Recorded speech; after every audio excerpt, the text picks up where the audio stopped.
โจ้เพราะว่าเขาอู้กันไปแหบกันหลายครั้งมันเป็นหลักธรรมคำสอนเป็นปริศนาสอนเล็บอย่างอีปล่อยแม่นี่มันเป็นเสียสอนเล็บเอาว่ากันคือมันเตือนจิตเตือนใจคือมัน สอนใจตัวเก่าด้วยใจกำกลสโลบายคนเก่าเป็นว่าอันกลสโลบายนะคนไทยแบบกุศสโลบายอย่างมอกนะก็มันถูกต้องตามมอกนี่เหรอมอกคนเมียงเนี่ยมันท่าอู้อย่างนักมอกกับหมอกนะมันจับหมอกจับ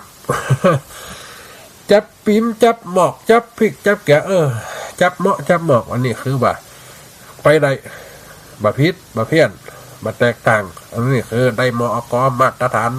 นเนี่ย มันเป็นจะอ่านหน่อยบ่อยแม่นานเนี่ยกันเด้อเกิดปริศนาเขาว่าโอ้วันนั้นจะอู้ถึงตัดได้จ้าเนี่ยกันเด้อละนึกกึดหากันคนเศร้าเตาไฟผมไว้ออกปุ๊เอาหินต่างแก้วไฟนิน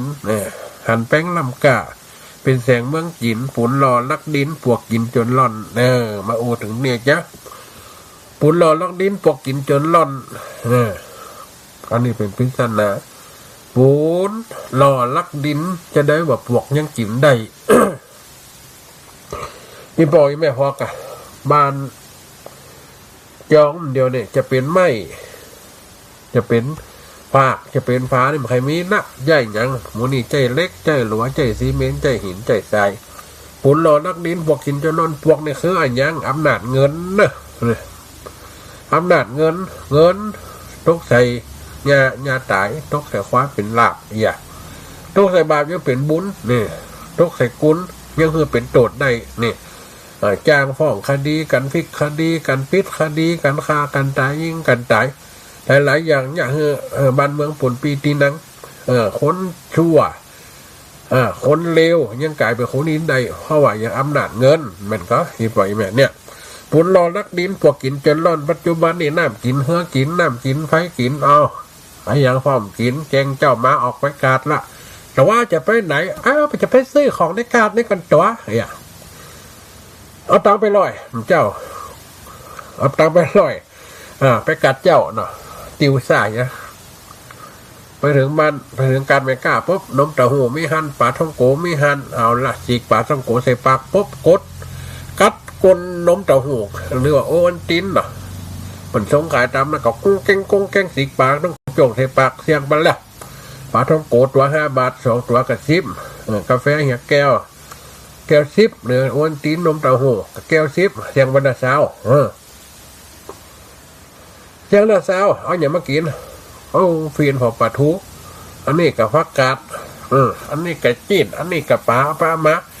เสียง150ว่าตั้งผมกุ้มแปะก่อนเดิมแรงมารอบอย่ามาใจนั่นเจ้า150แรง150มัน300อะไรปล่อยมาน้ำกินกินก็สุมาเถอะเอามากินปุ๊บไปกินแล้วทางขยะเอาไปขวาง ขยะก็เศษอาหารก็จะขวางเหี้ยขวางหาอย่างสมัยก่อนได้สมัยก่อนเนี่ยมันสมัยตีว่าขวางไหนก็ได้เนาะบ้านไหนก็มีโถกเนี่ยมีโถกมีบ่อขยะของไว้ของมันเนี่ยขวางหันถึงแรงมากกะจิเนี่ยได้เสียงสักบันเดียวร้องหยาพอกะเดียวจะไม่ลดดันลงนะลดดันลงกันวุ่นวายคนได้จิแต่กันยับแต้มเดียวเปิดไว้กุลน่ะมันก็ขี้ฝุ่นPMน่ะคนว่าระมัดระวังเด้อเนอะฝุ่นPM 3.5ห้ามจี้ขยะห้ามจี้ใบไม้ห้ามจี้ขี้โคจี้อะไรเหรอไม่จี้แม่ตามนโยบายเปิดว่าเป็นขี้กุล FM ไหมนะเหรอคนเท่าใครยังเปิดเปิดว่าPM 3.5เราไปเป็นขี้ฝุ่น FM นะไปมีอย่าง FM นั่นแหละ FM กับวิทยุนั่นเนาะเห็นหรอถึงจะว่าอย่างเนี้ยขี้ฝุ่น FM ก็ดีตามเนี่ยโยบายไหนปล่อยแม่อันอย่างก็ซื้อกินแล้วซื้อขวางน้ำเดียวจะมาตักมาตำกันเปิดน้ำก๊อกโซ่ซ่ากันฟ้าอย่างสมัยก่อนจะเอามากินมันจะได้เหรอน้ำกินประมาณน้ำอาบประมาณแม่นก็อีแม่เนี่ย คนรอลักดินปกกินจนหลอนอำนาจเงินเนี่ยมันไม่สูงสุดเนี่ยคือคนเลวคนร้ายคนชั่วเป็นคนดีได้ปิดข่าวปิดคดีได้ไอ้หันเขาอย่างออกข่าวทั้งวันจริงเนี่ยยังได้แล้วบางอย่างทั้งที่หัวว่าคนนี่พิษทั้งที่หัวว่าหลายอย่างอาจจะมายกตัวอย่างออกอากาศได้นะบางทีจะโดนสอทคสอันอย่างก้าเปิดตรวจสอบเปิดดักฟังอยู่ก็จะอันตรายเนี่ยเขาก็เอาทำมาเอาเราจะไปแปดเปื้อนเรื่องการเมืองนะอีพ่ออีแม่เนาะเนี่ยคือปูรอลักดินพวกกินจะร่อนหัวเอาในใจเนี่ยเป็นกรรมปริศนาเนี่ยเขียดไหลกินงูหนูไหลครบตอนแมวเฟิงร้ายเหลียดย่อยเขียดไหลกินงูมันปริศนาหรอเขียดตัวน้อยมันจะมีปีกมีไม้อย่างเนาะเอาหน้านี่ซ้ำหายนี่ห้องก็ไปซ่อคูดนะคูดเขียดคูดปูคูดหอยติบัญญาหน้าสองเตี่ยมันก็ห้องเศร้าๆเขายังถอดมาโจงอยู่นะแต่เจ้าก็มีอยู่ร้ายขยุนขยันยกใต้ยกขวายืดแข่งยืดขาขอถอดลูกของตึงอย่างนั้นยิ้มนะสติ๊กอ่ะอย่างกับนักกายกรรมเขียดนะเขาว่านั่งล้ำบันนะอย่าไปได้เป็นเขียดเนาะฝอนเป็นถาเปิดไปถอดเขาเปิดไปปิ้งเขียดจะมีปิดมีไหมอย่างเนาะเนี่ยเขียดไล่กินงูจริงๆมีปิดกลายเป็นมีปิดอีปล่อยแม่พอนี้ปิดนี่คือผายพ่อแม่ปู่ย่าตายายสอนมาปากกินฟิกกินเกลือหู้ห้อนหู้หนาวหู้โอกาสหู้อายุหู้การเวลาหู้ความเป็นไปใดหู้ความเป็นสัจธรรมของชีวิตแต่ปัจจุบันอีปล่อยแม่หันก็ไอ้ยังก็ต้องเปิ่งละอ่อนไปหนักนะเปิ่งละอ่อนตะกอนละอ่อนเปิ่งเขาอยากคนเราคนแก่ขนาดปอกแม่อยู่บ้านยังได้เลี้ยงลูกเลี้ยงหลานให้เขาเขายังได้เลี้ยงลูกเลี้ยงหลานให้เขาเปิ่งเขาเต้าเขาใหญ่ยำได้ว่าแต้มเดียวเนี่ยเขาจะได้เปิ่งเขาไปหลุดไปเหลือคนเท่ากับครับได้เปิ่งละอ่อนตอนเต้นอินเทอร์เน็ตเงินเดือนคนเท่าเขาหลักกะสแกนหน้าสแกนตาเจ็ดได้เงินอันอย่างที่ออกมาใหม่ๆเนี่ยเงินอันอย่างน่ะเงินเปื่อนเงินอันอย่างน่ะคนจนคนเนี่ยคนจนคนตุกเนี่ยคนหัวสูงอายุโผอันอย่างก็บอบบางบอบหนานี่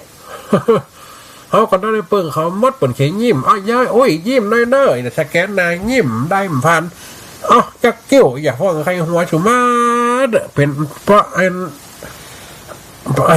เพราะสมัครเพราะเหนียวชดเหนียวสาดใครหัวกันนะใครหัวว่าเขียใครยักตาหนึ่งรับตากระพริบตาหนึ่งข้างอย่าห้องใครหัวเหนียวชดตดหลันมันวันในเปิงละอ่อนเนี่ยเขียนไหลกินงูหนูไหลครบตอนนี่เมียวเพิงไหลเหลียดย่อยตะกอนวันนี้พ่อแม่นี่พ่อแม่ว่าปุ๊บย่างเลยว่าจะไปพ่อว่าจะไปแม่ว่าจะไปละอ่อนยุดกึกเลยเหลียกำป่อกำแหม่มได้เหลียกำห้ามได้เดียวเขาว่าใส่เขาจะได้ลองว่าพอหนีออกบ้านไปนอนในกันได้ห้างร้านมีโรงแรมมีเท้าเห่ามีหุ่นว่าวุ่นไว้หุ่นว่าวุ่นไว้กันคือได้หันความเป็นจริงอีปล่อยไม่หันก็เนี่ยแต่มันเป็นปริศนานะเป็นกรรมปริศนาเขียนไหลกินงูมันของติ่มมีปิดแล้วหนูมันต้องขวาแมวสุดท้ายแมวยังโดนครบเลือดเนี่ยก็คือยังครบหัวปอกครบหัวแม่บ้าย่ำฟังตีป่อตีแม่บุกตาได้ย่อให้สังเวชสังคมเดียวละอ่อนเป็นใหญ่นะจะหยาดแต่กับกว่ามันตายปนาไปครับรถโวยขอเถอะหอมอ้ายเหยสันแลพันฟู่ท่านนะกูจะล่นไปเป่าหัวกูจะปล่อยมันตายคำตีฮะน่ะกูจะตบอกเวทสกรรมก่อนเนี่ยใดในกองวัดชาติท่มเป็นลูกไฟลานไฟเดี๋ยวยันป้าเฮ้ยแม่เฮ้ยมาน้อยๆนะรถแสลบใต้บ้านเดิมเดียวนะเป็นตาเกิงกันวะน่ะท่านนี่เชี่ยวขึ้นฟ้าวะน่ะตากำมืนเห็นน่ะมันก็หาเห็นละทุหุยขึ้นกองหลังกองนะท่านเกิมใส่สดนี่หล่นไปนี่เขาว่าเอาเจ็บได้เขามันจะเจ็บน่ะละอ่อนหันก็เขาเนี่ยจะเจ็บเขาเป็นคนด่าเขาเป็นคนเจ็บไม่ใช่ตัวเก่าตีตัวเก่าแม่นก็อีพ่อยแม่นี่เป็นสิ่งที่คนคิดนะสิ่งที่น่าคิดนะอีพ่อยแม่นะเมื่อเพิ่งไล่เล็ดย่อยเนี่ยงูเหลี่ยมหลวงตกบวงไม่ห้อยชอบกินยาแห้ง พิษแนวงูที่ไหนมากินหญ้ากินโกงกินหญ้ากินไม้มีงูมันก็ต้องกินสัตว์กินนกกินหนูตกขบวงงูเหลี่ยมมีตกบวงตกบาดอย่างคนแต่ก่อนเป็นเหล่าเป็นอู้เขาฟังเนี่ยงูมันจะกินสัตว์มันจะตกบวงไหวงูเหลี่ยม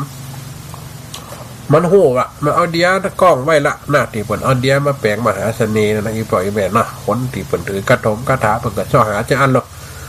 ผลว่าถ้าว่าเดียมันไปก้องไหนไม่สะดุดไหนมันโหละมันต้องจะใส่ลวงเนี่ยใส่ขตั้มเนี่ยนะแต่ว่าท้องมันตกบวงไหวมันจะได้กินสัตว์หมูกับเมนสัตว์อย่างอื่นที่มันกินได้เป็นหมาเป็นแมวขนาดป่านะคนเท่าเก่าว่าขนาดป่านะตัวเอามันจะกินป่าในอันน้ำห้วยแห้งลึกน้ำพอลึกแต่เฮ้ยนะมันใครอยากกินมันจะดำกินมันย่ำดำมันฮะอย่างคนเนี่ยคนเปิดด่าอันไปหันกับหูกับตามันเอาหัวขอดอันไม่ไว้เฟิกห้วยหนึ่งเอาหางกอดไว้แหมเฟิกห้วยหนึ่งฮะน้ำสั่งนี่แหละมันวิดตัวมันนะน้ำจะว่าแห้งพอมกจกกินปลาเนี่ยห้องโหนึกว่าเขาไผ่ไม่ชอบปลาก่อนหน้ากูอย่าไปกับโตตางแงตางไงว้ายไว้นะท่านผู้ชมมาเถอะหล่นประจำออกนี่การเอาหันใส่งูเหลี่ยมหลวงแต่ตัวตนนองเต่าขาฮะกินปลาสั่งสัตว์วันนี้มันกินสัตว์ที่มันจะกินได้ก็คือสัตว์ต่างๆแต่งูเหลี่ยมหลวงมากินยาจะได้อีกบ่อยไหมแบบเสมันโคตรเท่าเดียวเนี่ยคนรวยหล่นฝ้าคนที่มีจะอยู่จะกินพอเถอะโดนหลอกโดนลวงโดนสะบัมเนี่ยยังกล้องว่าแก่งคอเซ็นเตอร์คณะอัตมาภาพยังโดนไปนะ2-3 วันเนี่ยถ้าคนใดติดตามเวทจะหันมาห้องอัตมาภาพหลวงพ่อหลวงพ่อรู้ไหมตอนนี้บัตรเครดิตถูกอายัดอยู่ที่จังหวัดแพร่เขาก็ไปติดไหนมั่งแพร่ป้อมได้ไปเนอะอย่างกับวันนั้นนะคนได้หันคลิปนี่ใครหัวกันเขายังตักมาไปติดไหนมั่งแพร่ป้อจะไปอย่างนะถามว่าบัตรอย่างก็บัตรเครดิตเขาก็ดิสจะได้เขาก็ถามมันนะว่าดิสจะได้ของมันก็ว่าบัตรเครดิตบัตรการโอนเงินการกู้เงินเนี่ยป้อมเป็นแล้วโควิดเอกหายเหมือนละเอกบอกมันไม่ใช่หรอกมันว่าน้ำใจโควิดเนี่ยมันเป็นยาบัตรเสียชีวิตกะมันนี่มีเฟตตายสักคนไหนนะจุหัวมันนะแต่เนี่ยคนเราคนหล่ำคนรวยมีศีลกับยังออกข่าวตะกี้กับฟังดาราศิลปินเอกพระเอกนางเอกผู้มีชื่อเสียงคนตรวจตรงเมืองหัวจักตัวหน้าเนี่ยยังเป็นนี่65 ล้านนั่นก็ไปติดนี่ติดสินยังนี่คนเท่ามันเจ๋อโหเนาะคนเท่ากับ3 ปุ้ง 3 กิ่วคนเท่าเนาะอีป่ออีแม่เนาะ3 ปุ้ง 3 กิ่วจะได้กับคนเท่านี่มีอยู่มีกินหลุ่นป่อหลุ่นแม่มาทัดหลุ่นลูกก็ยังแค้นหน่อยหมอกสิมากปันกลางตกหลุ่นหลานเขาไปตั้งหน้ามันคำพ่อคำแม่ชุดท้ายขายบ้านขายจองขายหอขายเงินขายตีขายตั้งกิ่วปี้ขี้มีจะกิน3 ปุ้ง 3 กิ่วไปเนี่ยคนเท่านะจนพ่อลักทรัพย์เนี่ยป้อมข้างงูเหลี่ยมหลวงตกวังไม่ห้อยชอบกินยาแห้งพิษแนวนี่ก็ชอบกินยังอยู่ตามไปเต็นมือคนตีเปิ่นมีบักเกยปะดินบ่นะพูดดีตินแดงตะแคงตินเดินนี่จะมีเงินเป็นล้านมีบ้านเป็นหลังโตมีเน้นหนาฝาตันเห็นสว่างเอาแล้วเนาะมันห้องว่าหลวงไม่บัวน่ะลูกคำเดียวบอกเวลขี้เต่ายังใจการได้นะมันเหมือนหลวงอื่นหลวงไม่ขามไม่แดงไม่เก็ดหม้อไฟมันเที่ยงฐานมันยังกัดแดงบัดลึงอยู่มันยังไหลยาวอยู่แม่นก็อีบ่อยเมื่อแต่กำเก่าอัตมาภาพหาว่าเป็นคนหลุ่นใหม่ไหนบ่อยแม่คนอายุหลุ่นหลานอันเดียนะ30 ปีนี่นะกันยังสามารถอู้สิ่งมูลนี่ได้เฮ้ยบ่อยแม่ได้ฟังธรรมะมันมีหลายอย่างอีบ่อยแม่ธรรมะแบบเนี้ยธรรมดาอัตมาภาพถ้าจะเอาลึกในแนวปฏิบัติสติปัฏฐาน4กายเวทนาจิตธรรมมันเลิกไปติ๊กครูบาอาจารย์หลวงพ่อที่เปิดมีความโหดนักก็คือเปิดได้เทศนาสอนหรือว่าชี้แนะอธิบายไปอาตมาภาพปัจจุบันธรรมะแบบเพื่อนบ้านๆเนี่ยเฮ้ยบ่อยแม่ได้ฟังคนเราฟังรายการกับปุถุชน หนจะเอียนละ ติดหมอกเทาหมอกแกมัซิมะปันกลางเอามาเปรียบเทียบเพื่อฟังกันเนี่ยงูเหลี่ยมหลวงต้องบวงไม่ห้อยสักกินยาแห้งฟิตแนวกินยาแห้งมันตึกหาหนังยาดิบเนี่ยมันได้กินยาแห้งอีกปล่อยแม่ลองเกิดพอสิ่งมันนี่มันจะเป็นไปได้ก็ในสังคมปัจจุบันในสังคมมนุษย์เขาเป็นไปได้นะหันมาหนักเขาจะไปหลงละเลิงในการว่ามีลักทรัพย์กินคือจังกินใจคือจังใจเปิดเรื่องว่านุกินใครกินหนักคือกินเต่าไปก้อยกินใครกินน้อยคือเอาเต่าหัวแม่มือเนี่ยมันจะได้เนี่ยหมูนี่เป็นกรรมปริศนากรรมเลิกกรรมแหลบถึงนั่นอีกบ่อยแม่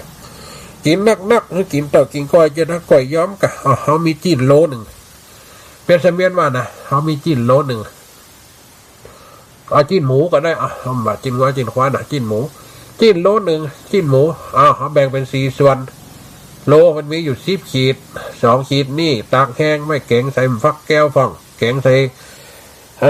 แกงแค่จิ้นแห้งฟ่องเก็บไว้แหมอันนี้เอาแป้งจิ้นส้ม2 ขีดนี่แหมอันนี้เอาลาบไปสักน้อยลูกใส่ฟักนักหอมป้อมใบหอมโดนฟักไปหิงฟิกแฮมซอยตำเขาเอาเขียงไหนก็ใส่เงี้ยอันนี้ไม่ลาบใครอยากกินลาบได้กินนะลูกอันนี้ส่วนหนึ่งนะไว้ตากแห้งเนาะแป้งจิ้นส้มมันเนาะนี่อันนี้แป้งลาบนะลูกแหมอันเอาไว้ยังแหม2 ขีดนะเอาไว้ยัง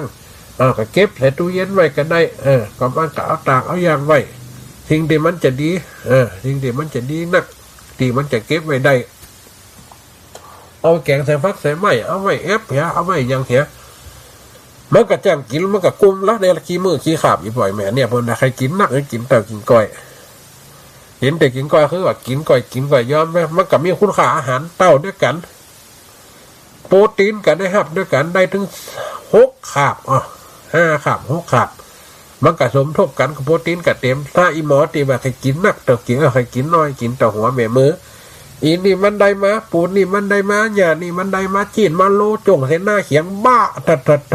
ล่างพูนล่างเฟดลากมีกระใสกักเก๊กเอามันหนังเขาใส่เอาคนให้เขาถมตำน้ำพริกเขาก้น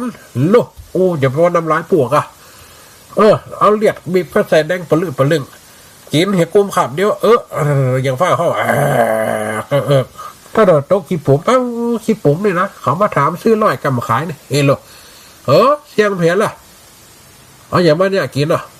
มันผูกมีแหละมดเรื่องตัวกินขับเดียวเนี่ยคนกินคือการกินใจคือจังใจอีปล่อยแม่ได้เอามาสั่งมาสอนอีปล่อยแม่นะอันนี้เป็นคนบ้านเป็นมันได้เป็นคฤหัสถ์นะวันห้องก็เป็นญาติเป็นยมเบิกกับหูสภาวะหูในการตั้งตัวสร้างของพวกเบิกกับยอมหูแท้อย่างพระอาจารย์นี่ก็มีความจริงอย่างพระอาจารย์นี่ก็มีความจริงอีแม่ถึงสอนลูกสอนหลานจะเนี่ยเนอะพระอาจารย์อย่างว่าอาจารย์เนี่ยพระอาจารย์มาเตือนมาตุ้มมาแถลงมาจี้แจ้งให้อีแม่กันได้จำเอาเหลือว่าสะกิดใจก็จะไหวสอนลูกสอนหลานแถมกั้มมาลังเตียงเมื่อกับฟังกับเผลอมันก็ลืมไปพระอาจารย์มาก็เข้าท่าเหมือนกันเนอะพระอาจารย์เจ้านะพ่องกระโทรมามันก็เป็นจะอันอีบ่อยแม่เนี่ยให้กินนักให้กินแต่กินก้อยให้กินน้อยกินแต่หัวแม่มือมันอันนี้เป็นกรรมเก่าเนาะเอามาต่อยังกรรมปริศนา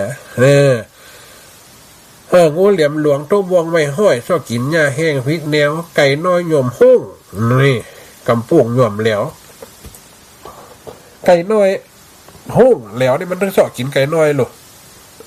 สูดเสียวเอาน่ะเจ้าตัวเปิดร่างกายไม่ลูกน้อยป้าลูกเหี่ยวไก่ระวังเนื้อจะตายกับเหลวกับหุ้งเนี่ยกับเหลวกับหุ้งมันก็เป็นเนี่ยไก่น้อยหย่อมหุ้ง ไก่น้อยหย่อมหุ้งก็คือสัตว์ที่มันเป็นศัตรูกันขายเหรอน้ำหมากขี้หมากสัตว์ที่มันเป็นศัตรูกันสัตว์หมดเนี่ยมันลังสุดท้ายมันมากลายเป็นเหยื่อมันจะเป็นไปได้ก็อีปล่อยแม่หมดนี้มันแค่นะไก่น้อยจะได้ไม่กินหุ่งได้ไก่น้อยยมหุ่งกำปุ้งยมแล้วนี่หัวหนุ่มแล้วไหนติเสียเพลไก่น้อยยมหุ่งก็เปรียบเสมือนอันยังคนที่มีอาวุธกับตัวมาสามารถเอาความหู มีความหูโล่นตัวมีความหูโล่นหัวอย่างปัจจุบันเฮียนกันนักขนาดนักเฮียนปริญญาตรีปริญญาโทปริญญาเอกมาสามารถจะเลี้ยงตัวเก่าได้เลี้ยงตัวมันกลุ่มก้านแล้วคนที่จบป .4 ป .5 มาจบการศึกษาบอกอ่านออกเขียนได้เปิดเอาชีวิตเปิดหลอดมหาลัยชีวิตนี่ดีที่สุดทฤษฎีกับปฏิบัติมันเป็นจะได้ทฤษฎีก็คือว่าแปลงบ้านนะมีเสานะมีโตงมีแวงมีคือมีแปะมีฝาหลังคากันผ้าหมอในมันได้กับเฮียนมาจะอันหรอแต่เปิ่นปฏิบัติไอ้หมอนี่เมียนอย่างสักอย่างหล่นตะโกนสลาเท่าสลาเก้ามันหน้ามันก็ได้เป็นสลาเต็มตัวสถาปนิกกับดิกหัวอยู่ฮะน่ะไก่น้อยยมหุ่งเนี่ยก็คือว่าอย่าคนติ่มมีอาวุธคนติ่มมีปิดคนติ่มมีความหูน้อยคนติ่หัวคาบงูอยู่ฮะเปิดมีความสามารถเปิดเอาตัวเปิดหลอดได้มีอำนาจใหญ่เหลือหุ่งเลยแล้วสุดท้ายมายังเอาชนะคนที่ว่าความฉลาดของคนอื่นได้คนที่เพิ่นตั้งอยู่ในสติและมีความหูเนี่ยไก่น้อยยมหุ่งกำปุ้งยมแล้วนี่กำปุ้งยมแล้วกับเหมือนกันหมูแล้วหมูนกมันเนี่ยมันชอบกินซัดมันนี่โลเขาพอกะกำปุ่งกำป้องสองสิงสองคาอย่างเขา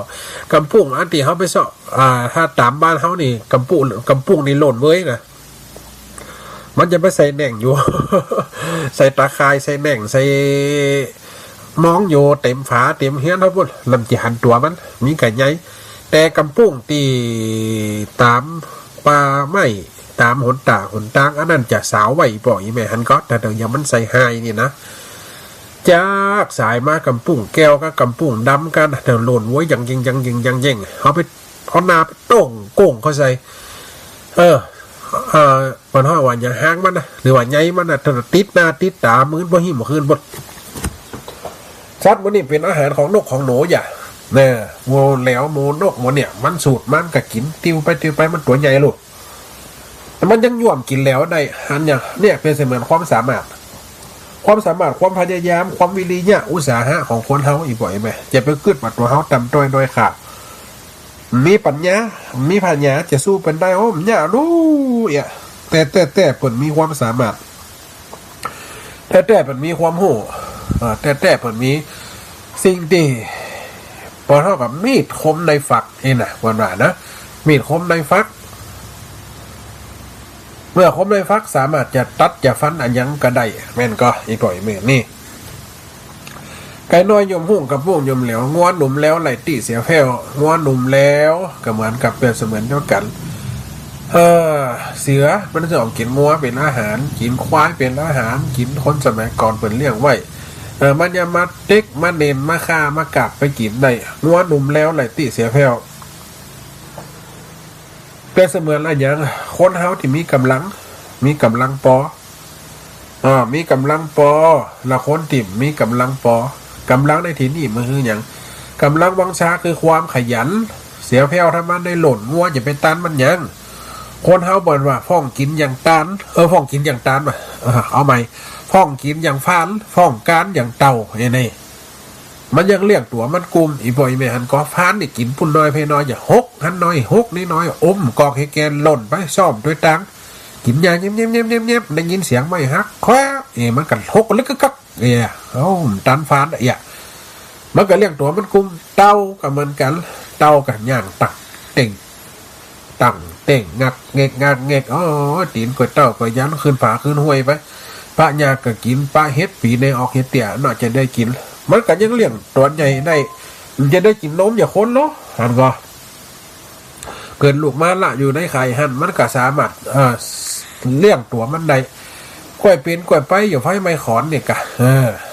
กล้วยเป็นกล้วยไปอยู่ไฟไม่เก็บมันดึงจะสำเร็จคนเฮาปัญญาวันน่ะเห็นคกให้ขึ้นภูเขาความพยายามอยู่ที่ไหนความสำเร็จอยู่ที่หันว่าหนุ่มแล้วกับมันกันหล่นตั้นเสียละถ้าคือมันหล่นมันยังไหลติเสียแผ่วใดก็คือว่าอย่างมีคนที่มีความขยันมันเพื่อนพยายามทำงานทุกอย่างทุกด้านมาขี้ข้านมาเอ็นยันมาขี้ข้านยานการสิ่งนี้เมื่อเขายานการขี้ข้านแล้วเอาเปิดมาเดียวหาวยาวเป็นว่าคนนี้จะไปทางใดนี่อย่าวางแผนการกำเตือตามลัก เข้าบ้านแล้วปุ๊บวันผูกกูจะเนี่ยนั่นเนี่ยนี่ตื่นเจ้ามากูจะเนี่ยนี่ไปนี่วางแผนนี่นี่มันได้การ10 หอม20 หอมเปิดเนี่ยตัวเนี่ยบางคนเนี่ยหาวอยู่ข้างหัวอยู่เฉลีย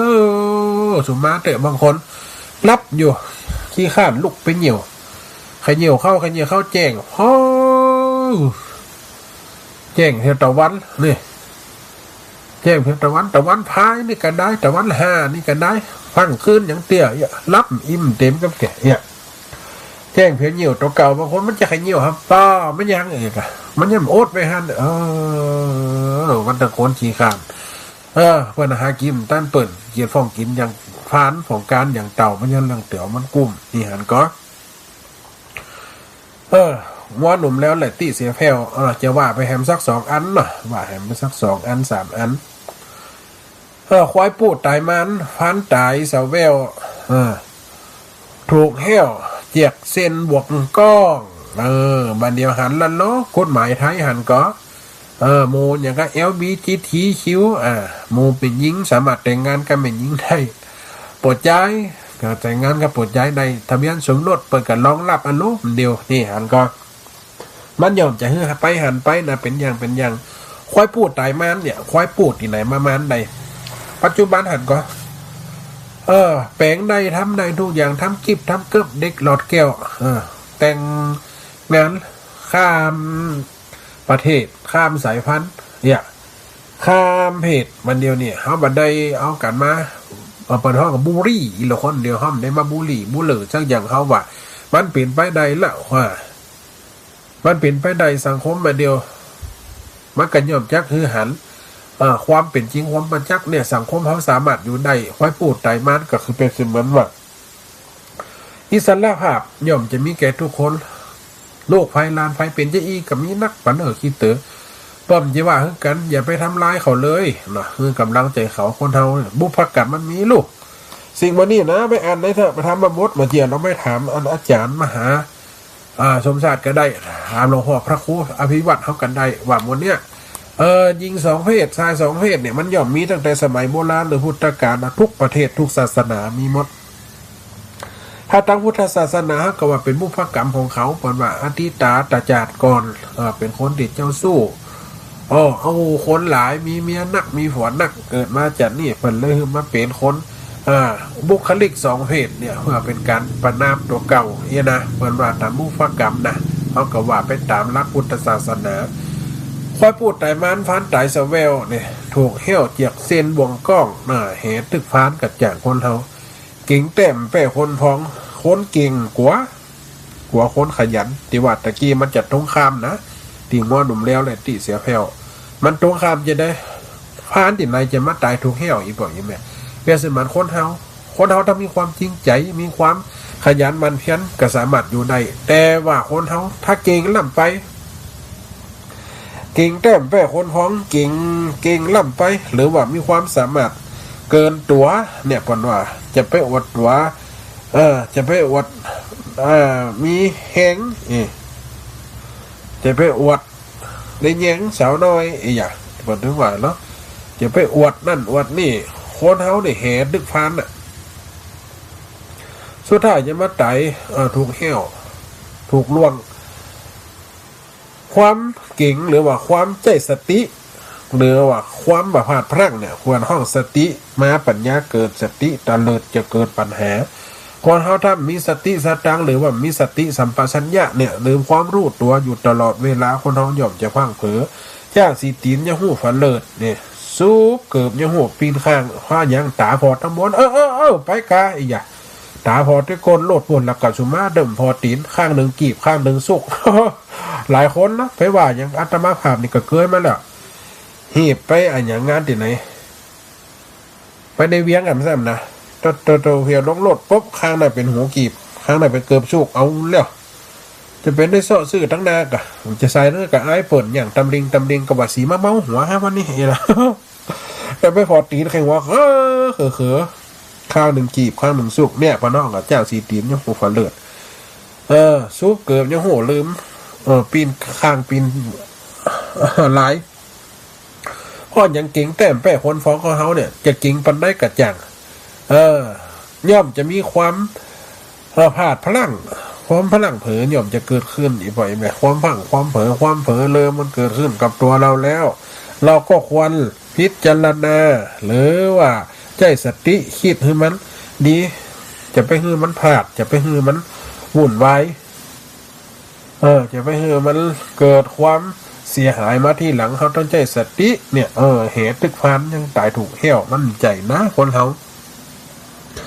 เอาความสามารถตัวเก่าหรือว่าความโหดตัวเก่า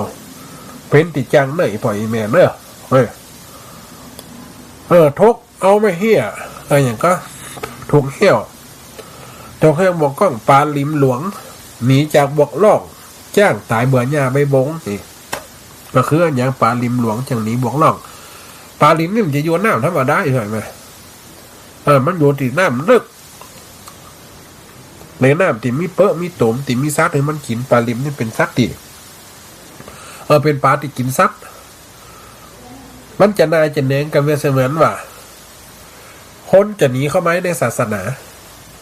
คนจะมาเปิ่งธรรมะคนจะมาเปิ่งทำคำสอนนักก็คือว่าสิ่งที่หันอยู่ประจำสิ่งที่หูอยู่ตลอดเริ่มจะหันสัจธรรมคืนมากับตัวเมื่อหันสัจธรรมก็เหนื่อยหน่าย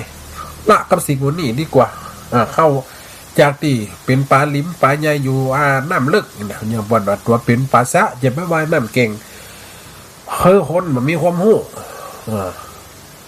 เคยอยู่ตีเป็นน้ำตุ่นที่เป็นขุนเลี้ยงไว้ตัวไปปล่อยน้ำเก่งกับตายอย่างเดียววัดเบอสู้แห้งน้ำได้ปลาลิมหลวงหนีจากบ่วงล่องจ้างตายเบื่อหญ้าใบบงเนี่ยหญ้าใบบงเนี่ยเป็นอาหารโปรดของจ้างได้หมดนี่นะเป็นกล้วยเป็นอ้อยหญ้าใบบงมันกินมันเป็นสัตว์ใหญ่มันยังหูเบื่อหูไก่เพราะว่าอย่างคนเขา ปัจจุบันจะเริ่มหันเข้าหาธรรมะเข้าหาสิ่งที่เป็นลักธรรมโดยนายก็สิ่งที่เป็นอยู่เอาธรรมะเป็นที่จังเขาลบในนำทำคำสอนแหมนักเนี่ยคนเขาจะเป็นอย่างอีกมันจะเป็นอย่างอีแหมเมื่อละศาสนาเขาบอกมีต่ำก้อยเนี่ยจะลุ่งเรื่องจ้างตาเป็นหญ้าใบบงทุกเอาไม่เหี้ยปงป่ายแปลงตวงไม่อ้อยังปงแปลงแปรหนองไตไม่เหื่อเป็นไม้ตีบ้างเป็นไม้ตีบ้างเป็นมันอย่างก็ไม่มันอย่างก็ไม่สร้างเนาะแต่มันบ้างไหนเพื่อนมาคนตะกอนปัจจัยมาซับแปลงผักแปลงผาก็ แปลงผักแปลงผาแปลงตีทุแปลงพนักกะอย่างกะเนี่ยมันง่ายเนาะมันได้ซับมาได้กับเหล่าข้อมันได้จักได้อย่างมันบางนะแปลงเอามาแปลงตรงไปได้อย่างอันได้กับฟอยกับพวกกับฟากอย่างมันเป็นเสมือนอะไรอย่างเป็นเสมือนเข้าใจความสามารถพิษอย่างเอาความหู้หรือว่าเอาโอกาสไปฝากไว้กับคนดิ่มเป็นงานเห็นเลยที่ฝากชีวิตได้มีความหู้เอามาห้าพันละกับคนลวกมันเสมือนว่าเอาคนตีคนเงาคนโง่น้ำตังคนเงาคนโง่คนติ่มมีความหูคนสมัติมันน้ำตังผู้ที่เป็นคนฉลาดย่อมจะป้าปฏิพลาดได้เป็นตีโต๊ะสูติต่ำหรือว่าโต๊ะกสูติความสำเร็จเนี่ยประสบความสำเร็จเนี่ยมันจะเป็นจะอันไปที่บ่อยไหมอันก็สิ่งวันนี้ก็ย่อมเป็นปริศนาที่ป้าเขาเข้าใจที่ป้าเขาเข้าใจและเขาหูเข้าใจแล้วเขาหูเป็นตามสิ่งที่เขาที่พันลานาไปที่พันลานาไปขออีป่ออีแม่ได้ฟังธรรมะบรรยายได้เข้าใจเป็นบางส่วนและก็อาจจะยังมาเข้าใจเป็นบางส่วนเพราะมันเป็นคำปริศนาเห็นไหมแต่ว่าพระอาจารย์มาอธิบายพระอาจารย์มาแล้วมาเล่าอีกกับเข้าท่าเด้อพระอาจารย์เด้ออีแม่ก็ว่าม่วนดีมีความหูดีเนี่ยฟังไปเราจะลืมบางคนกับใครได้เอาไปว่าเป็นคำจ่อยกันได้นะอีปล่อยแม่ว่าเป็นคำจ่อยกันได้เนี่ยแต่มันเป็นปริศนาเขาต้องไขออกมาทุกอย่างย่อมมีปริศนามีกุญแจของมันเอโลนี่ว่าเริ่มเห็นน้อยหน่อยก่อนจะเปิดสายหน้าไม้เนาะ ก้อนเสาเต่าไฟโป่งใบออกปุเนี่ยก้อนเสาเต่าไฟโป่งใบออกปุเอาหินต่างแก้วพลอยนินหันแปลงลำก้าเป็นแสงเมืองจี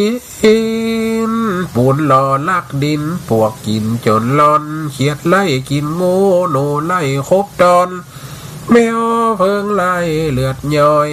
งูใหญ่เหลื่อมลวงตกบ่วงไม่ห้อยซ้อกินยาแห้งพิษแนวไก่น้อยยวมหง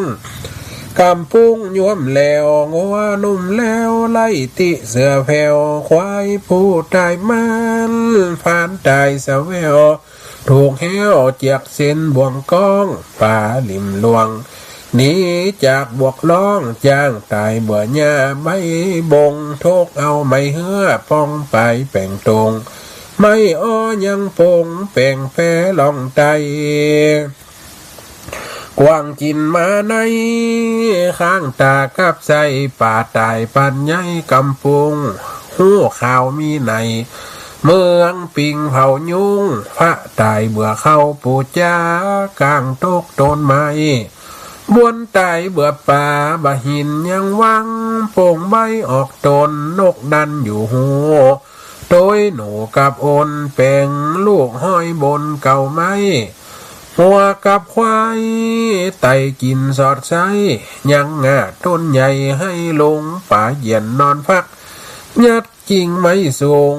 ใบบอนบังมุงน้ำเกาะเป็ดตนคนอ่างกำผีหากินล่องสนนักปราชญ์เสียคนมีนักชาติเงามาปอมอุจจาห้องไล่ลักจูเวใจห้อยเริ่มกำคนใบอวดหูป้าลูป้าคำตกตาปองอำซ้ำลำซ้ำโยงนกตินกินมาปะตาหางลุงขายเสียงสูงห้องตักเสือป่าโค้งหลวงสักสีมีนักมาน้อยไข่เคียงออกลายเตะหอยตีนตาบ่หูตีตายมอกน้ำบ่อใสบ้าดานโยกสร้างเอามาเทียบกันมันคนละข้างนักข่าวคนต่างต้องสนีกาลงได้มาลำร้องบ่ได้ต่อทองตีดังนักข่าวรุ่นใหม่ขอไต่ต้วยหลังสมองมันยังบ่พอกิ่งกาบ่อู้อวดไฟบ่ตบปีกขันลองจึงมาอวดหู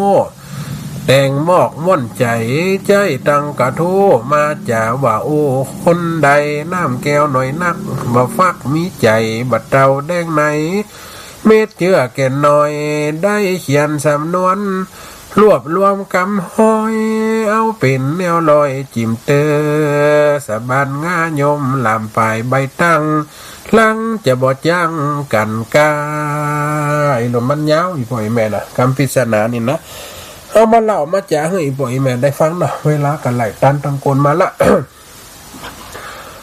51 กว่านาทีเหลือ8 นาทีนะ8 นาทีสุดท้ายถ้าอีพ่อยแม่จะโทรเข้ามา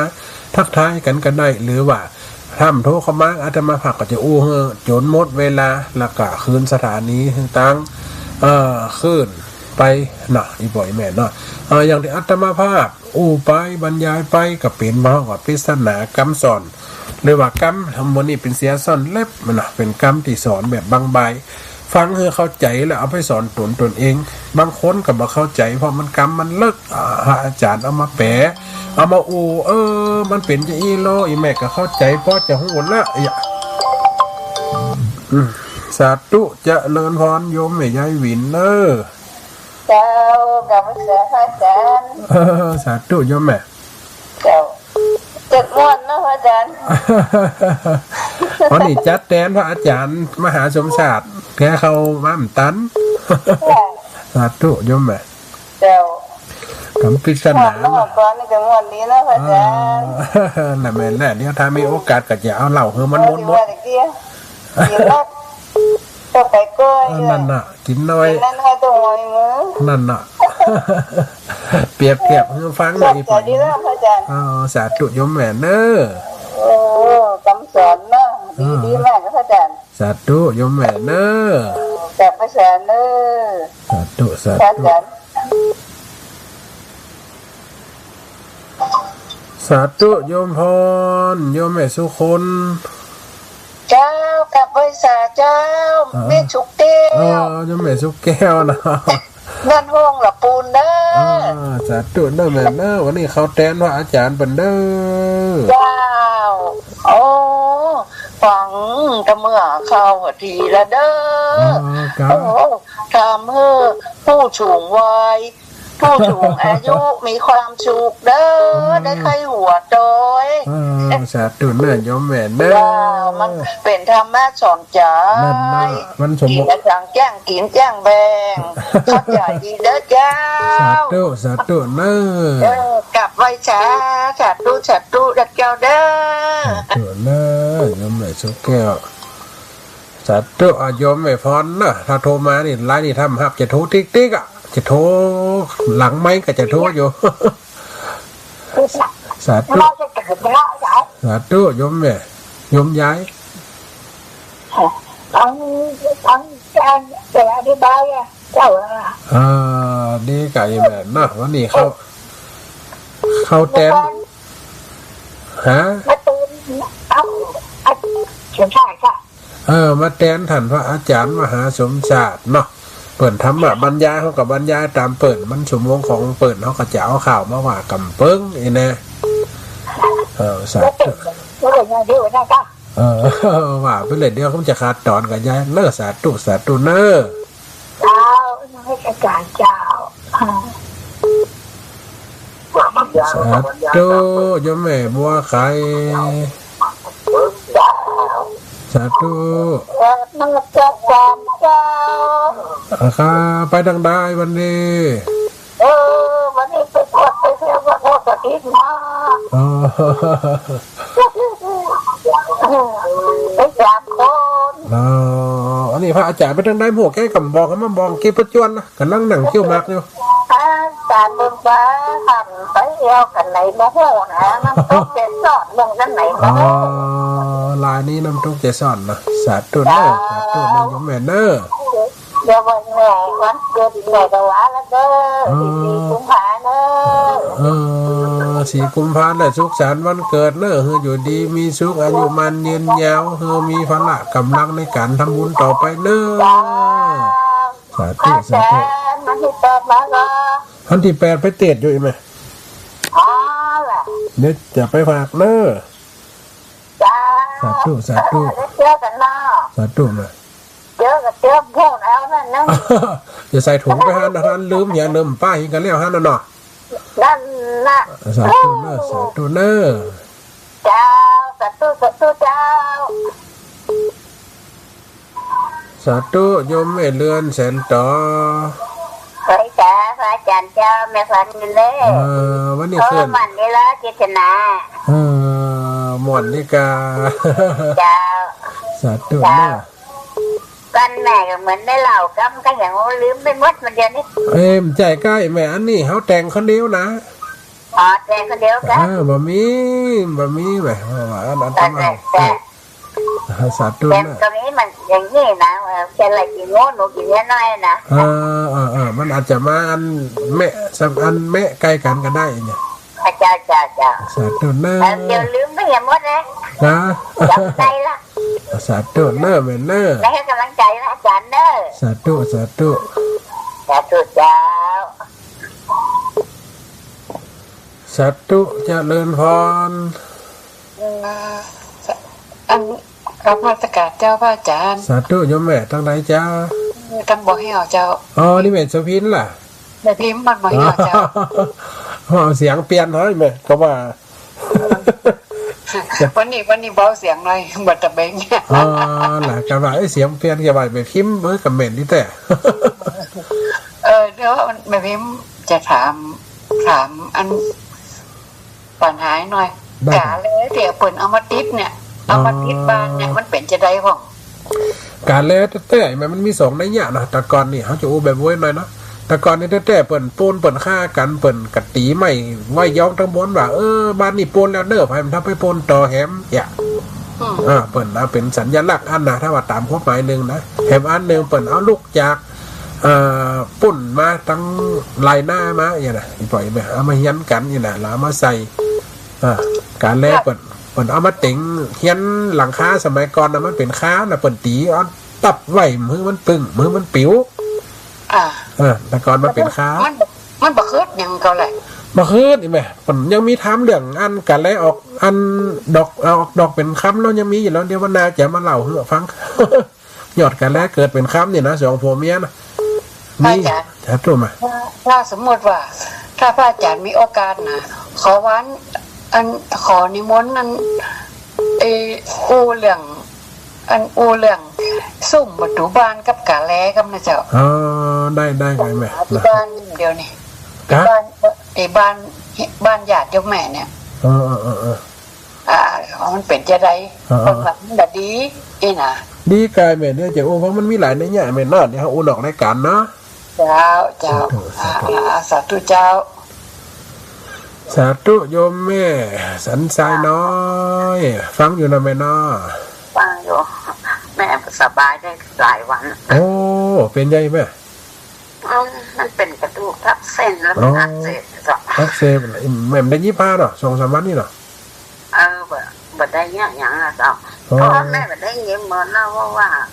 เราอ่อนเปิ้นมาเงี้ยอย่างละโอ้ยรักษาสุขภาพด้วยแม่เด้อลูกประสงค์ตังมาให้ใจเดือนละ5,000เนี่ยจ้ะ